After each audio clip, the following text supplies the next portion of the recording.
Welcome everyone to an Asia Society online program. Here in the United States, we have not had a Major League Baseball game since the 2019 season. Earlier in March, as the coronavirus pandemic began to spread through the country, Major League Baseball announced an indefinite suspension of its games here in the US. And so far, baseball fans here have not been able to watch their favorite teams play at all yet. But that doesn't mean that there's no baseball being played anywhere. And in fact, the Korea Baseball Organization resumed games on May 5th, and ESPN began broadcasting them that same day. And it has given American baseball fans and fans around the world a glimpse into one of the world's best professional baseball organizations.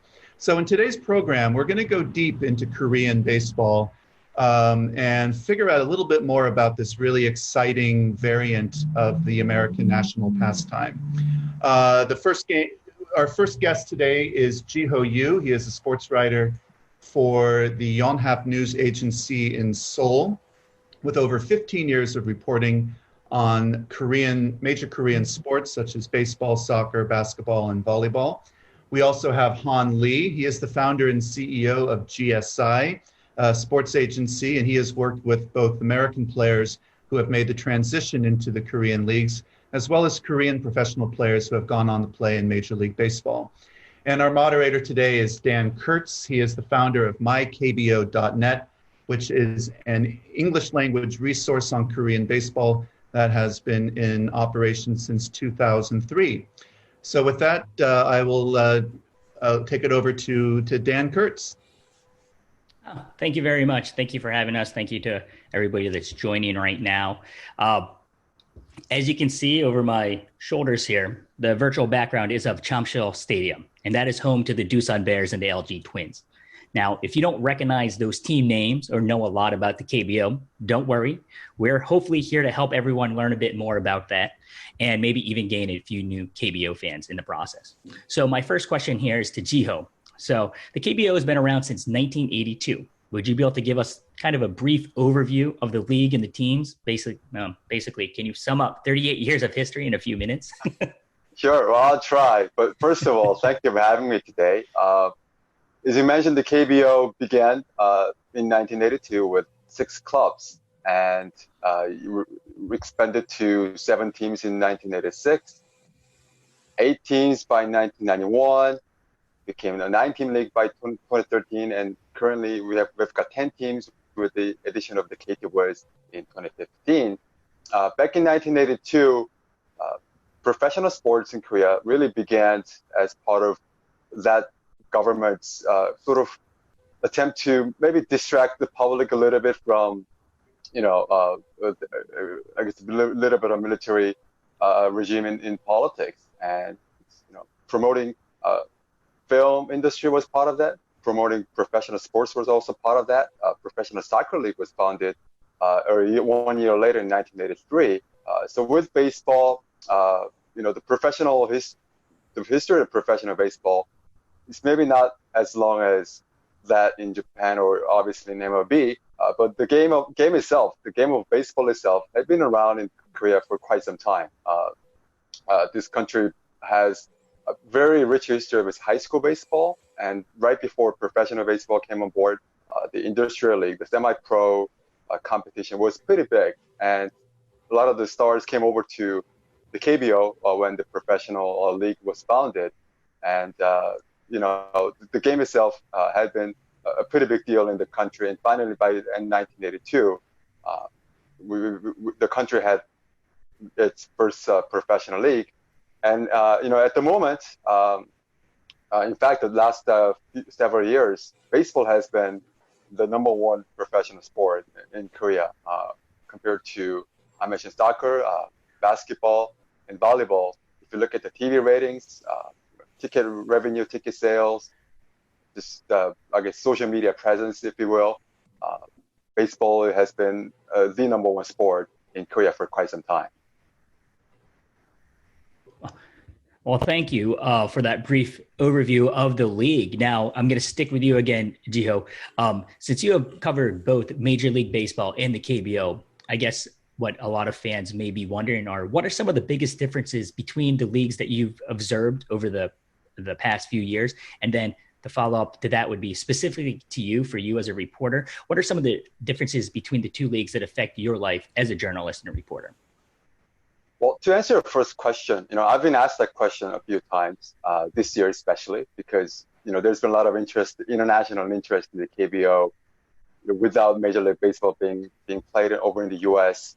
and, KBO games being telecast live on ESPN 6 days a week. So I've been asked that question quite a few times this year, especially. And in terms of just the style of play, I would say that you're going to see the balls being put in play more in the KBO than in MLB. Major leagues in recent years, it's become kind of, I would say, three true outcome league, if you will. There's a lot of home runs, a lot of strikeouts, a lot of walks, but very little in between. So you're going to see a lot of, trotting around the bases after a home run, or trotting to the first base after drawing a walk, or I guess trotting back to the dugout after getting struck out. So there's not a lot of action in between, and people complain about maybe slower pace of the games in MLB, the game being a little more tedious than usual than before. Whereas in the KBO, you would see fewer strikeouts. Even the guys hitting in the bottom third of the lineup, you'll find that those guys are still able to put balls in play with pretty good regularity. So we're gonna get to some foreign players in the KBO, I guess, later, but when they come over, maybe one of the bigger part of their adjustments over here is that they've got to learn how to put the guys away facing number 7, number 8, number 9 hitters in lineups, because they're going to be, they're going to grind you out. They're going to work long at bats. They're going to foul off pitches. They're going to make you work. So they're going to put the ball in play. And given the sort of inconsistency with the defense, a lot of things can happen when you put the ball in play. So I would say the KBO game, a typical KBO game, has a little more action than a typical MLB game, especially in the last couple of years. For myself, just working, covering the game, I would say the major difference is the access to the locker room, the clubhouse. In MLB, I guess pre-pandemic days, reporters were able to, during the designated hours, were able to get into clubhouse to, speak to players or coaches or managers. Whereas in the KBO, the clubhouse and locker rooms, they've always been off limits, at least for as long as I've covered this league. But you can, talk to players and managers, I guess, in the dugout before game or after game. But just the access part, that I would say that's the biggest difference for me as a reporter working in the league. Okay. Well, thank you for pointing out those differences. I know I'm a fan. When I see the KBO and MLB difference, basically for me, it's the fan atmosphere, it's the cheering, it's the singing and chanting that's going on here. So that's one of the major differences that I noticed. And now I'm going to be heading over here to Han, as Jee-ho pointed out, and myself, just between some of the differences between MLB and KBO. One of the differences is that KBO teams are allowed to sign up to 3 foreign players per team. As an agent, you've had quite a few clients that have played and are currently playing in the KBO right now. My question is, when one of your clients is signed to play in Korea, what are some of the ways that you prepare them for the KBO? And then the follow-up to that would be, do you think that preparing a player before they arrive in the country of Korea plays a big part in their success on the field? Yeah, so the biggest thing that I focus on when players sign, and I'll typically, for this example, I'll just assume that guys are being signed during the off season. But I'll go through like a whole spectrum of giving them kind of like a brief cultural education on Korea, on the KBO, and sort of like what to expect. And then we'll sort of talk about what their living arrangements would be like, what different types of food they can expect. And I'll briefly try to tuck up on the language as well, because I mean, think about it. You're basically upping and moving to a different country and having to live there for 10 months out of the year. I try to equip guys with skill sets that can help them enjoy living life in Korea. I think that's such a huge part of a player's success. I think Jee-ho can agree. If you look at guys that have had success, sustained success over the years, that have played in the KBO for multiple years at a time, you can often find that these players integrate into the team. So they're not just treated as a foreigner, they're basically treated as one of their own. And I think sometimes, a lot of times, that goes beyond simple baseball skill set. Certain, I think, skills can be taught to help guys sort of ease that transition, if you will. Sure. Well, then we talked about that, and you brought up some of the challenges that they may face on and off the field. And so I guess maybe some fans may be wondering, what are some of the common challenges that these players may, face while they're playing and living in Korea? Just like some everyday stuff that you maybe get called upon by your clients going, hey, what do I do? Or what should I know? I'll focus on some of the simple things first. So, I mean, food, if you will, right? So these are things that you often forget about, but it's something that you have to at least do 3 times a day, right? And it can actually be pretty challenging for guys that are playing in some of the rural towns where they don't have access to, I guess, traditional breakfast foods that American guys might be used to, pancakes, eggs, and bacon. Nowadays, in recent years, more and more cities are coming up with brunch cafes, so these things are becoming more available. But oftentimes, these places don't open till 10, 11 o'clock in the morning. And Dan, you mentioned earlier, you having to wake up early in the morning because you have kids. A lot of these players bring their families with them. So you see them, they're awake at, 7, 8 o'clock in the morning. And of course they can cook, but sometimes they just want to go out to eat, and there's not really readily available breakfast spots available all the time. And it's not like, and it's kind of difficult to tell your American clients to go to a traditional Korean restaurant and try to eat a bowl of rice with some hot soup and kimchi at 8 o'clock in the morning. So that can bring some challenges as well.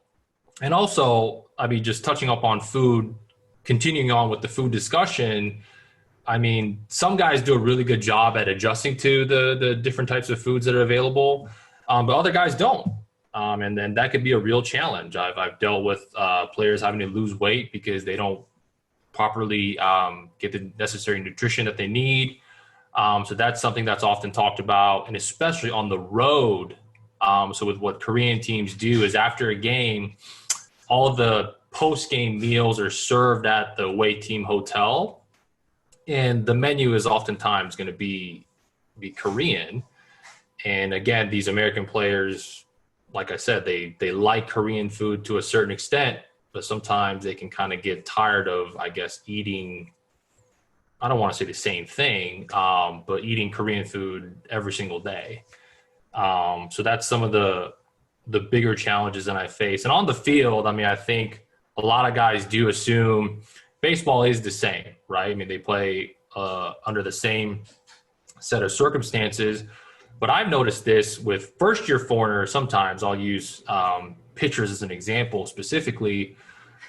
A lot of times you see umpires being a little bit more strict with the strike zone. And I try to tell players that it's kind of a welcome initiation, if you will. It's not something where you should or you don't want to express too much frustration. So I try to have guys kind of just chuckle it off, but sometimes that can get pretty difficult, right? Because you see that happen in the U.S., and you can oftentimes see players mouthing off to umpires, and that can have a really big adverse effect in the KBO. So those are things that I try to tell players. Bowing is huge, right? Pitchers get on the mound to start the game. I tell them to take off their cap and just kind of bow to the umpire before you get the ball from them. The hitters reach the plate for the first time. I have them, tip their helmet just slightly to the umpire. When they get to first base, do the same thing. I mean, these are just little small intricate things that you can teach guys, but I think umpires, as well as other teammates, even your coaches, can kind of see that this guy has a clue, rather than being the somewhat disrespectful foreigner that can happen from time to time. So Well, I'm sure, like you said, that probably helps out with their integration into the team. What you basically touched upon about what is something that you have personally learned over the years of having worked with the foreign players and KBO teams? Is there something that you came into it thinking something, and then something popped up and you're like, wow, I had no idea. I learned something, or just something, I'm sure you're learning new stuff all the time, but anything specifically that jumped out specifically with the KBO or in your clients? Sometimes the challenge is, so things can get lost in translation. Okay. And that's not the fault of the team. That's not the fault of the player.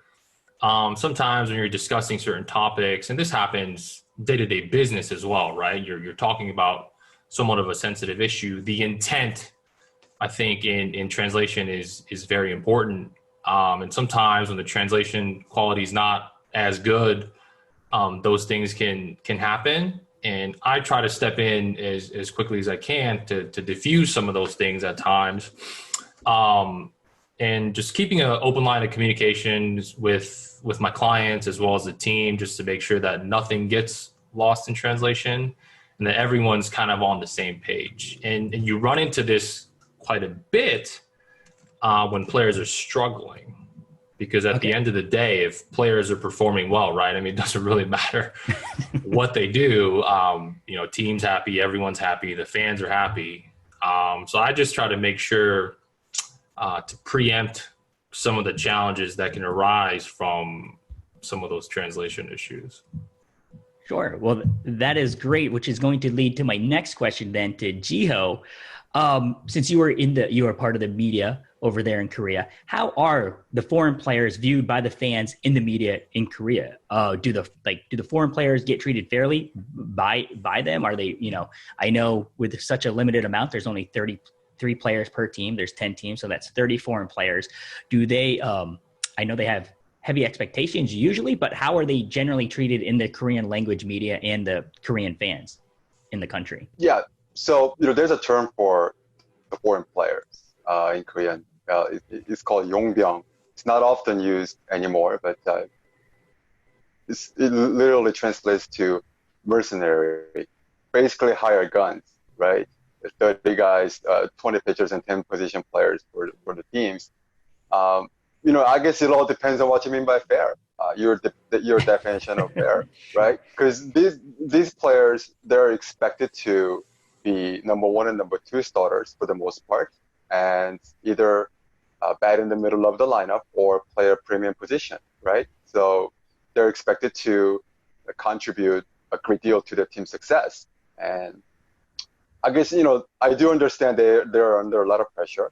I guess Howard would, know a lot more about it than I do, because he's got a lot of clients in this league.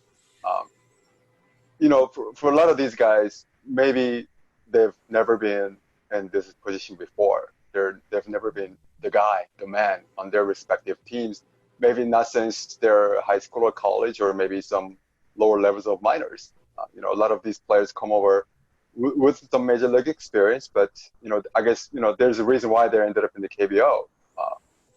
So there's a lot of pressure on that aspect in terms of having to perform, having to live up to the contract, and live up to the expectations, and also try to, I guess, extend their baseball careers and try to maybe go back to the majors eventually for a second tour, second go around in the big stage. So, and plus the fact that they're on a short leash, relatively speaking. So that sort of compounds all the problems all the pressures they might face coming into this new league. And I mean, I haven't even touched upon all the adjustments they have to make on and off the field. So, there's a lot of pressure on these guys. But whether they're being treated fair or not, again, it depends on what you mean by fair. And I think there's, when you get paid a certain amount of money, when you receive a certain amount of contract, there's a level of expectations that you have to meet. And if you don't, this is professional sport.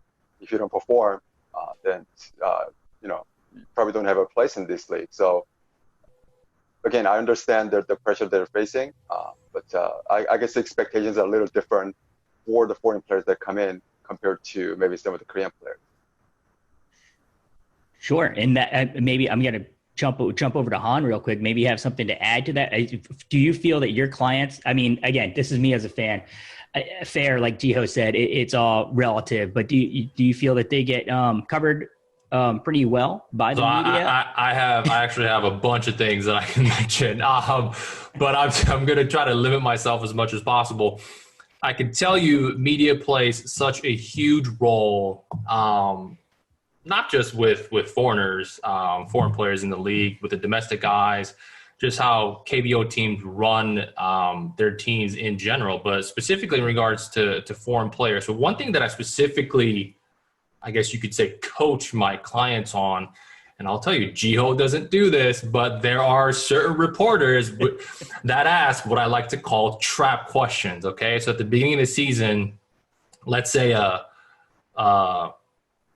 foreign hitter has been going hot, and, you know, he hits a homer in 2-3 games in a row. Reporter will ask that particular player the following day, hey, you going to try to hit 50 this year?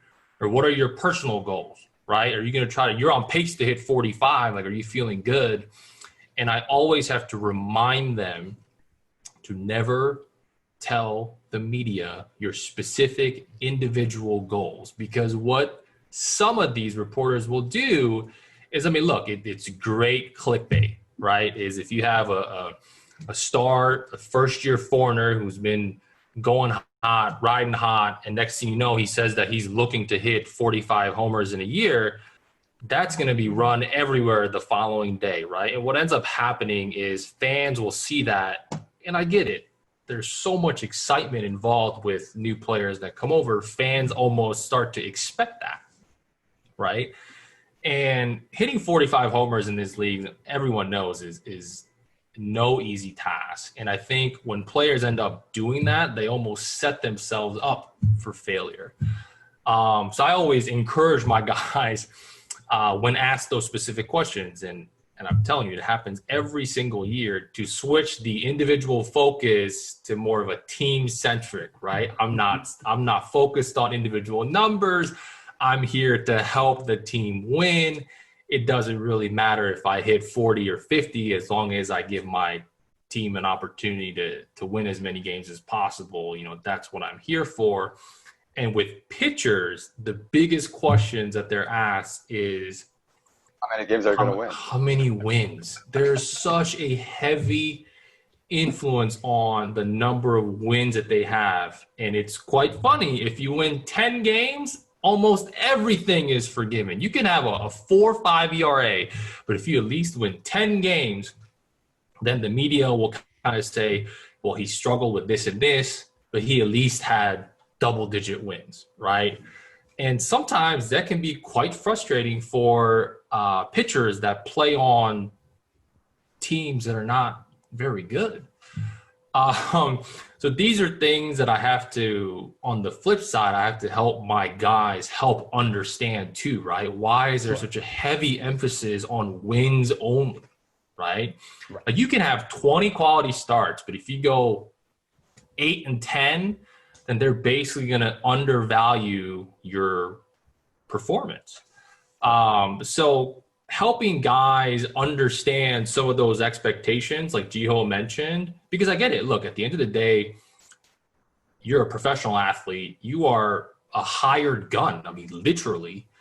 And your expectation is to come in and perform right away. I mean, there's really no, getting your feet wet. I mean, if you don't start off hot, I mean, the media will come after you. So helping guys sort of manage those expectations can be quite challenging, especially for first-year guys in early parts of the season.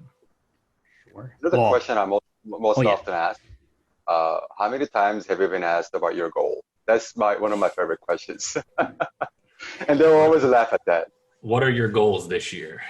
Yeah, I mean, I asked them how many times they've been asked that question. And, they're always like, yeah, I can't even count. Well, me coming from the fan perspective, I always just joke with the foreign players. Literally, it seems as soon as they step off that plane, you're expected to hit 50 home runs, pitch a perfect game, and throw a no-hitter. And if you're not, it's kind of like, well, why aren't you doing that? But as unfair as that is, that's just generally, I mean, how I see it from a fan perspective, what other fans may be expecting, and even media.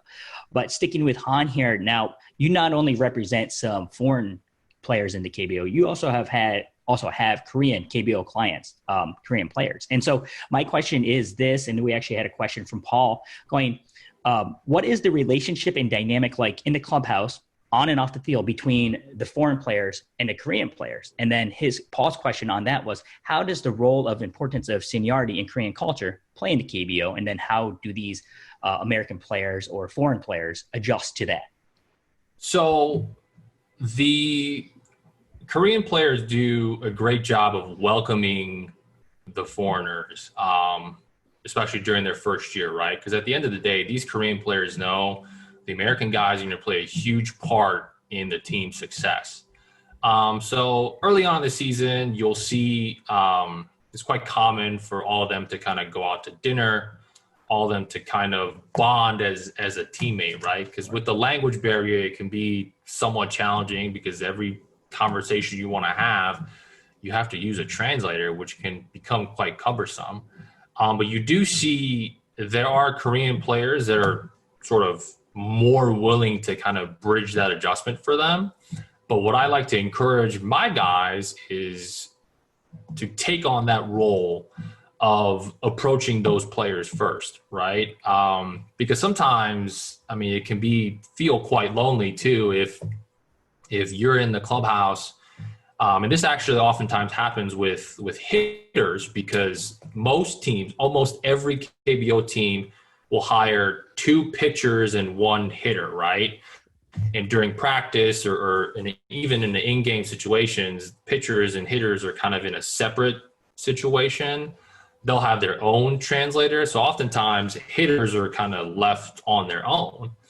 And what I like to encourage my guys to do is approach some of the younger guys, right? Because if it's players that have played in the big leagues before, some of these younger guys will kind of look up to them as if they're, higher authoritative figure, right? They want tips in practice. They want to approach them and ask them about playing in the big leagues. So I really do encourage them to kind of reach out, particularly to the younger guys, to just introduce themselves and become friends. Because at the end of the day, you have to spend 10 months out of the entire year, almost every single day. They're only off on Mondays, right? So you have to spend so much time with them that your day-to-day life can become more enjoyable if you feel like you're part of the group. And specifically talking about the seniority aspect, this is quite interesting because a lot of American players that are coming to the league now, they're a lot younger than they used to be. I think Roberto Ramos with LG, I think he's 25. But in a typical situation, right, in a clubhouse, a 25-year-old, 26-year-old would be one of the younger guys in that group, right? But again, because they're considered a mercenary, there's really the seniority thing kind of goes out the door. So like Roberto Ramos is not gonna go around and bow 90 degrees to Pak Yong-taek every single day. I don't know, maybe he does, but I'm saying that's not necessarily going to be the expectation. Now the interesting thing, and I could talk about some of my clients that have played in the KBO for multiple years, and it's quite interesting to see, like, I have Josh Lindblom who played in Korea for 5 years, right? Sure. So even for Korean standards, especially for a foreigner, I mean, you are kind of at that ultimate veteran status.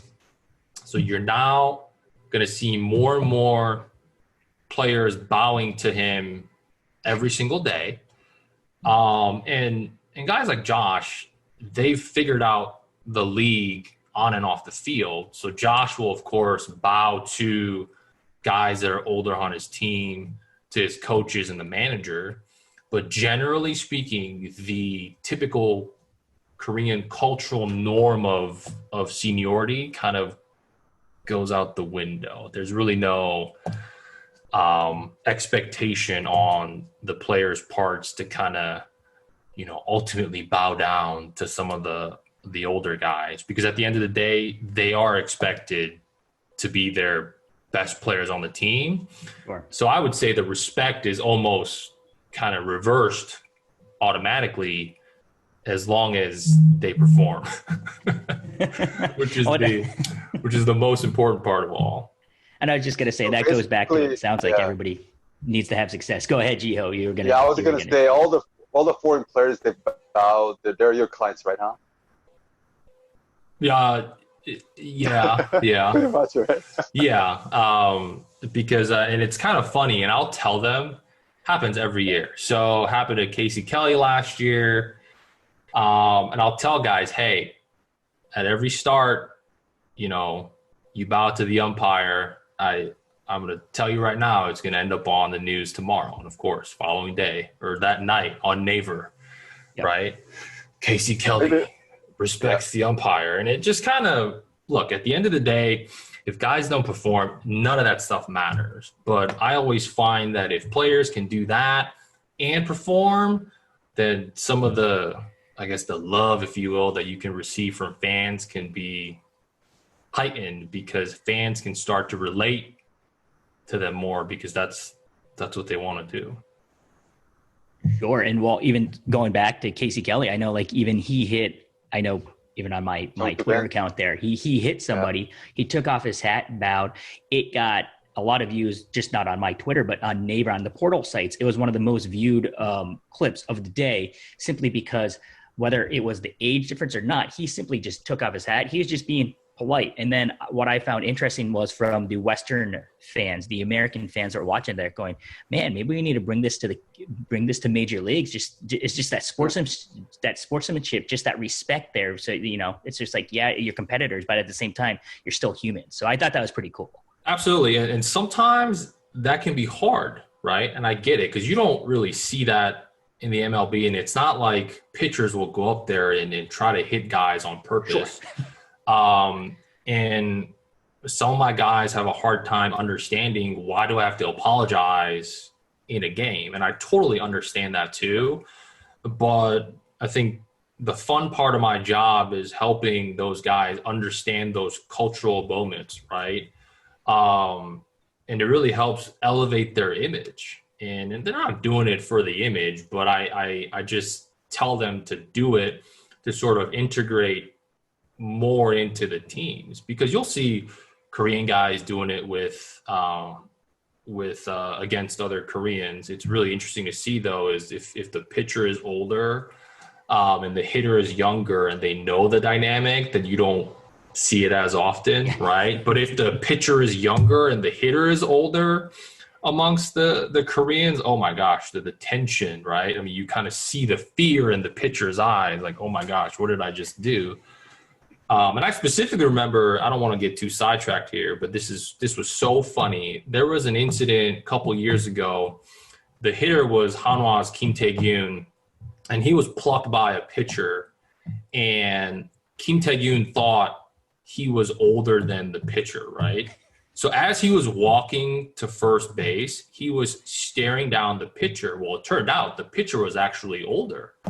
But Kim Tae-gyun didn't know that. So they were about to really throw down, because the pitcher thought like, oh, well, I'm not going to apologize to you, right? So as they're literally walking down first base, I think the opposing team's first baseman came running to Kim Tae-gyun and be like, hey, that guy's actually older than you. And you kind of see this awkward moment of silence. Kim just realizing like, what? Is he really? And then I found out the next morning that he went and apologized to the pitcher for kind of staring him down. So when those quirky things happen, right, American players will kind of look at that and go, well, what the heck is going on? But helping them understand those moments, I think it makes them, I guess, become a part of one of their own, rather than you just kind of being left out in the process. Sure. And well, I'm going to follow up with Jee-ho on that. Are some of these cultural moments that Han was just talking about, like the hit batters and apologizing, do they, the media covers it, I know, at least from the perspective that I have as a fan, like on the portals and stuff like that. But you as a reporter, are they something that come up in some of the things that you have seen, and maybe even your stories or some other stories that you've seen about these cultural interactions that play out actually on the field in front of all the fans? Well, you know, it's been a part of this league for such a long time. I think people just take it for granted that, you know, there's going to be bowing, there's going to be, I guess, a bit of an apology, right? But I do recall this one incident involving Kareem Garcia when he was playing for the Lotte Giants, and you see you're smiling now. He had a big home plate collision with I can't recall the team, but you know, it was a massive MLB style home plate collision, and I think it led to a brawl or something, right? Because the other team could not believe a player would take down a catcher like that at a home plate. Whereas Kareem Garcia, you know, having played in the majors, I guess at least before the Buster Posey rule came in, you know, it happened all the time, right? You try to score at whatever the cost was, and you know, if it meant taking down the other catcher, you know, you do it. So I guess the idea was that, you know, this is such a small league, and you know, a lot of people know each other from their high school days or the college days or the middle school or what have you. So, you know, they don't want to hurt anybody, basically, whether it's a slide or home plate collision or, you know, getting plunked by a pitch. So when, you know, this foreign player came charging in, you know, took down the Korean catcher, that was considered just a bad look. And I guess Garcia just couldn't understand, you know, why they were upset. And he was just trying to score. He was trying to win a ball game. And then the other guys got upset. But I guess in terms of, you know, after hit by pitch, pitchers bowing, showing, I guess, respect or apologizing. I guess it used to be considered maybe a sign of weakness at some point, but again, it's in the KBO list. It's been about a part of this competition for such a long time. I think people just take it for granted. But this year, especially with some international eyeballs, with some more U.S. audience watching the KBO, I guess they find it a little different. Or I guess even refreshing. Sure. Well, thank you for bringing up the international audience, because due to the COVID-19 pandemic, the KBO and ESPN were able to strike a deal where one game a day is shown on ESPN 6 nights a week. And that's not being shown in the United States. It's being shown in 130 different countries as well that carry the ESPN. So for you that's based in Korea right now, what is the reception in Korea among the media and the fans been like about this new worldwide English language coverage of the league? Because I know as a fan here in the United States, I've been shocked and overwhelmed by the reception that it's had here in North America. But I'm curious, what has that reception been like in Korea to see all these new eyeballs on the league from abroad? Yeah, it's pretty heady stuff. And, you know, we Korean people, we care deeply about what other people think of us, the perception of others, of whatever we do. So, you know, when it's ESPN, I guess the ultimate sports cable giant, broadcasting live Korean baseball games 6 days a week, that's a big deal. I mean, I don't even know if the word big does justice to, you know, the situation here. It was just a shocking bit of news that, wait a minute, ESPN is going to broadcast KBO games. A lot of fans were concerned, like seriously concerned that, you know, maybe the KBO was going to embarrass himself, you know, being shown to American audience just because of the level of play. But, you know, I guess that wasn't the whole point, right? You know, the point was having live baseball for people in the U.S., I guess now in 130 countries during the pandemic. I guess the quality of the level of play was secondary, maybe not even that. Just the fact that there was live baseball going on, and it was being played in Korea, and it has been shown in multiple countries. You know, that's more important than, I guess, trying not to embarrass yourself on national TV in the U.S. Right? You know, with the players, Americans, foreign players, and Korean players alike, it's a big deal. I talked about this before with you, I guess, but a lot of the American players that are coming over, a lot of the first-year players, maybe they didn't get a lot of ESPN exposure when they were playing the U.S. Maybe their teams didn't get those Sunday Night Baseball and Monday Night Baseball exposure in the U.S. with ESPN. But now that they're playing in KBO, all of a sudden they might be on ESPN 2 or 3 times a week so that their family and friends can watch back home. So that's a little bit of an ironic situation for them. And some of the guys have told me that they felt a little bit of pressure, like knowing that they're going to be on ESPN and their friends and family are watching, like 5 a.m. in the morning back in the Eastern time zone. But after a while, it kind of passed and it kind of became just the business as usual for them. They're just going out there, not trying to get too conscious of having the ESPN eyeballs on. Sure. Well, I know for me, just having it on ESPN has been just like surreal for me. Mm-hmm. So I'm curious for Han then, like you, Jee-ho, brought up some of the foreign players and their reaction. So what were some of your clients' personal reaction to the news about the ESPN coverage here in the United States about the KBO?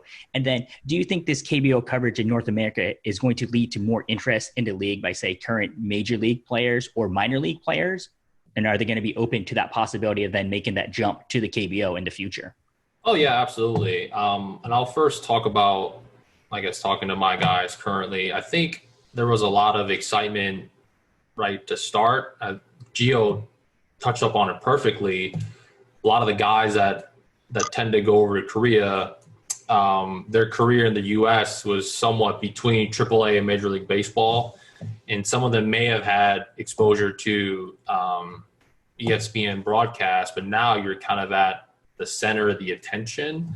And so all that stuff is exciting for them. But I think, again, what Jee-ho mentioned, once the lights came on and teams started to play, I don't necessarily think they're thinking about that anymore. It's an added fun to them, but they're not, necessarily being actually conscious about the ESPN broadcast itself. But what I think it's doing for the game in Korea is there's so many eyes on the KBO now here in the U.S. And I know globally, but I'll just specifically refer to the U.S. for now. I know for a fact that several MLB scouts scout KBO games because they're unable to go scout games now.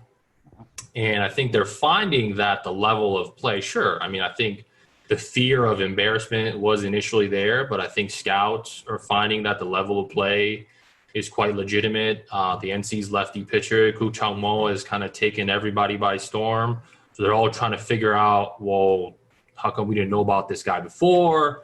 So I think there's definitely so much more eyes on the league from MLB teams' perspective. In terms of players, I mean, I could tell you the trend, if you will, I believe has been shifting really for the past 2 years. And this is not just with Korea, but also going to Japan as well, right? Asia is kind of becoming a legitimate opportunity for these in-between, we call them 4A players. So these 4A players to have a legitimate chance to play competitive baseball as well as make a living, because being kind of the up and down guy between MLB and AAA can be a very, very stressful lifestyle. So if you look at the talent pool as well as the age of guys that are going over to Korea as well as Japan, I mean, I would say a far majority of them are in their prime, 27, 28, 29. Especially the last few years, we've seen American players having come to Korea, have had a ton of success, and now are going back. Eric Thames, Merrill Kelly, Josh Lindblom this year. So more and more players are seeing that as a legitimate, viable opportunity, whereas I guess 7 to 10 years ago, Asia was a league where you went to retire. To collect your last paycheck is what guys used to call it, but simply that's just not the case anymore. And it's quite ironic. Those guys that are kind of sort of over the hill, right? These are guys that are in their mid 30s, if you will, that used to get jobs in Korea and Japan all the time, I mean, most teams won't even look at them anymore. So you are definitely seeing a huge shift in momentum of how younger and younger guys are becoming, because I think they're starting to realize opportunities are quite scarce, right? In Korea, only 3 slots per team. So it's 30 slots available. Japan's a bit more flexible. They have 4 available slots on the first team and then unlimited number of jobs in the minor leagues. But we'll just round up the numbers and call it, 70 jobs available. And there are hundreds and hundreds of capable 4A players that can go play in Asia every year. So it's definitely becoming very, very competitive. Well, that's very good to hear. It sounds like there are some changes coming to the Asian leagues and specifically to the KBO. And piggybacking off of that, well, the KBO has recently made some rule changes, such as starting in 2023, teams are going to be able to sign foreign players to their minor league teams. And now the MLB just had a draft, and there's a lot of these young kids that are not being able to be signed because they had to cut down the draft to 5 rounds this year. And I was thinking to myself, I was like, man, if KBO teams were able to sign some of these young prospects and be able to develop them and then maybe keep them for themselves or maybe sell back to the major leagues, that'd be incredible. But I'm going to kick it over to Jee-ho here. What are some changes that you would like to see come to the KBO? And then I'm going to follow up then with Han to see what some of the changes he would like to see, because like I touched on, there's going to be some minor league foreign players availability. There's going to be a salary cap for Korean players and foreign players. So just what are some changes that you would like to see happen within the league? Yeah, there was a bit of a change to free agency as well. But okay. I'd like to see a little more of that. The service time requirement, where it used to be 9 years for players out of high school, 8 years for players out of 4-year college. Now it's going to be 8 years for everybody, right? And I'd like to see that cut down a little more. I just think that, these players coming out of high school, they'll be, after 8 full seasons, they'll be in their mid to late 20s, depending on when you fulfill that requirement. And I don't know, I like to see some of the talented guys maybe take a crack at majors when they're a little younger than that. And then, if they don't pan out, they can still come back in their late 20s or early 30s and try to, make it back in the KBO. So just to give those players a little more opportunity, I like to see the free agency improve. I guess I don't know if improve is the right word, but the service time requirement, I like to get it shortened a little more. Great. Han, are there some changes that you would like to see? I know you deal a lot with the teams and players and stuff. What are some changes that you would like to see, or maybe unhappy to see, that are upcoming, or just something that you would like to see change for the KBO? I think the biggest thing, and this kind of encompasses the league as a whole, I would just like to see more freedom of movement among players with transactions and trades. So particularly in regards to foreigners right now, if they don't come to an agreement, I guess after the first year, for the following year, the KBO team can withhold the foreign player's rights for the next 5 years, meaning that player cannot be signed by any other KBO team for 5 years, which to me, I think that's basically a career death sentence.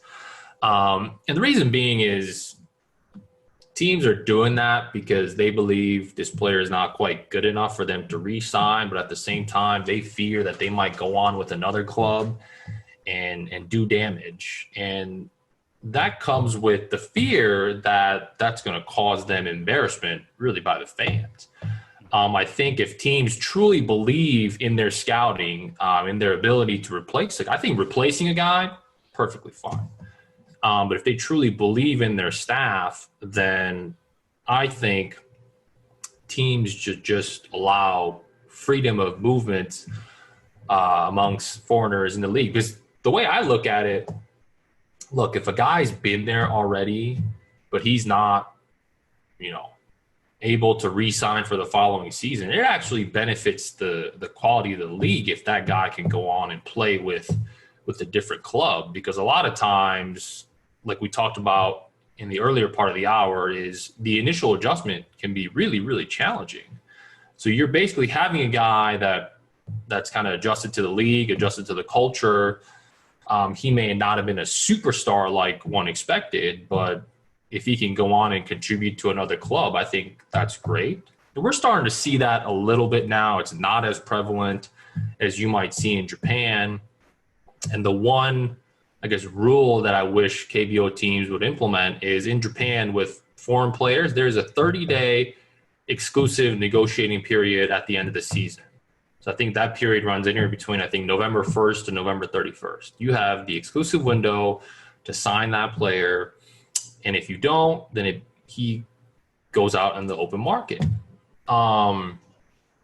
So I think it would certainly help KBO teams if they can kind of bring some sort of a similar type rule, right, where they allow freedom of movement amongst players. I know KBO teams initially were afraid that if that happened, then all the big clubs in Seoul would just snatch up, every quality player that plays down in Daejeon or Daegu. But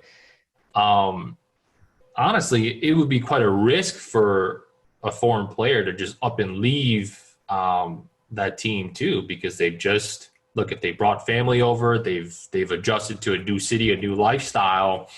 And that in itself could be a huge risk, just going to a different team. So I don't necessarily think that players will automatically, chase the dollars every single time, right? So I think the biggest thing would be giving players, and you know what, if you don't want to give him up for nothing, then trade the foreigners, right? Sure. Right. As far as I know, right now, that's not allowed. And I think if teams are able to do that, and maybe that'll change, right? Salary cap's going to be put in. So maybe we're going to see some more sophisticated trades in the league where you trade a foreigner's rights and you get cash, $100,000 or $200,000 in cash back. And I just think it's just smarter business decision, if you will, becoming more sophisticated, and I think that would only help the teams. Sure. Well, those are some great things to look forward to the KBO. I have one question from a viewer. Maybe Jee-ho can quickly touch on this. We've seen a lot of disagreement between Major League Baseball and the Players Association. What is that relationship like within the KBO between the team owners and then the Players Association? Because from my understanding, it's not officially a recognized union, but what is that relationship like between those two entities? Yeah, so it's not a union. It's just the players, I guess, interest body. Right now, Lee-ho Lee for the Lotte Giants, he's the president of the Players Association, but it's not a union. And, back in the days, I want to say late 80s or early 90s, some of the veteran players wanted to step up, form a union, and they were pretty severely punished by their teams at the time. This is a different time, by the way, in the KBO. Some of the players who wanted to create a union, they were traded. They were traded out of spite by the front office for daring to try to create a union. So again, this is a vastly different time in the country and in the KBO. But right now, in terms of relationship, I'm not sure if there really is one. To be honest, the Players Union, the Players Association mostly deals with the league office in terms of the rule changes, the salary caps and whatnot. So some of the more recent rule changes, there was a lot of back and forth between the PA and the league office. I guess the league office kind of represents the ownership group there. But in terms of the direct relationship, the kind of which that we see from MLB, I just don't see anything quite like that over in the KBO, just because we don't have a union with the players. Okay. Well, thank you very much for answering that. And we're running up against the clock here. So I'm going to have one final question to the both of you. I'll start with Han. As a Korean American, like myself, I have great hopes for the KBO. I'm curious to see, what is your hope as somebody that works within the industry, but also, somebody that's born in Korea? What is your hope for the KBO and Korean baseball, not just for this 2020 season, but then for the next few years to come in the future? I think now that fans will soon be allowed at the stadiums, I think it's a great opportunity to showcase to the rest of the world what a fun environment Korean baseball game can be like, right? Dan, your background, Jamsil Stadium on a Friday, Saturday night, that place is jam-packed. I've been there so many times, and every time I'm astounded by the level of energy that you sense from a ballpark. It's almost literally like going to a rock concert. Sure. And I just hope with the globalization of the game, with games being broadcasted all over the world, I hope that the rest of the world can see that the level of play is just as competitive. But not only that, it's truly a fun atmosphere for fans to be a part of as well. Okay, Jee-ho, what's your hope for the KBO and Korean baseball? Not just personally as a reporter, but also maybe as a baseball fan as yourself.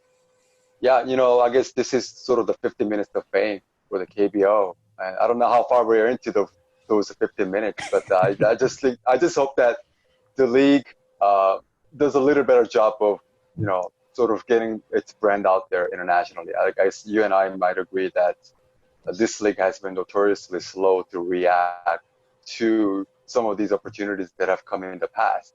And I don't know if there's been a better opportunity than this year. Han touched upon showcasing the fan culture, the atmosphere at the games. I guess in terms of just level of play, we've had that about a month and a half or 2 months of that on ESPN. But now with fans expected to start coming in fairly soon, this is a whole new level of opportunity. I guess creating the English language website for official merchandise store online, that's a start. Better than nothing, right? But again, that should have been there a long time ago. So I guess it's better late than never. So I just hope that they finally kind of, see the light and then try to, make the most of this opportunity that they have this year. Well, as a fan, real briefly before we conclude here, I am very excited for this season, as it continues, but I'm also excited for the future and hoping that, like Jee-ho touched on, that the KBO realizes this is a once in a lifetime opportunity, and that they just continue the progress that they've been making, like you said, with an English language store, more information out there ever than in various languages. I hope they continue that for many years to come. So again, thank you to Jee-ho and thank you to Han for joining me here on this chat here. Thank you very much to the Asia Society for allowing us to participate in it. Thank you. Thank you very much.